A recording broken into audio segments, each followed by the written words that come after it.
Aparat Polres Ponorogo Polda Jawa Timur mengusut kasus kematian AM 17 tahun santri Pondok Pesantren Modern Gontor asal Palembang yang menjadi korban penganiayaan.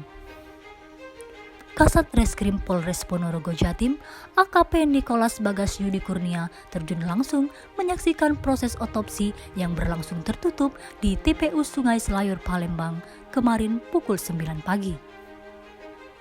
Menurut Nikolas, otopsi dilakukan secara menyeluruh dari tim penyidik dan tim forensik. Melibatkan Rumah Sakit Bayangkara Palembang terdiri atas 1 dokter. Ada juga 1 dokter dari Rumah Sakit Muhammad Husin bersama 4 orang asisten.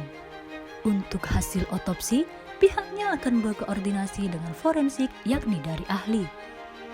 Mengingat hasil otopsi ini merupakan bagian dari upaya pengumpulan alat bukti. Nikolas menyampaikan terkait pemeriksaan saksi yang sudah dilakukan pihak Polres Ponorogo sampai kemarin, ada 18 orang diperiksa. Saksi yang diperiksa terdiri atas staf pengasuhan, pengajar, dokter Rumah Sakit Ponpes Gontor, keluarga almarhum, dan beberapa staf IGD. Sementara, terduga pelaku saat ini masih proses pemeriksaan. Ada 2 orang santri yang merupakan senior almarhum AM. Sementara 2 korban lainnya kondisinya sehat dan masih bisa melakukan aktivitas pembelajaran. Untuk diketahui, AM diduga tewas dianiaya sesama santri Ponpes Modern Gontor Senin 22 Agustus 2022.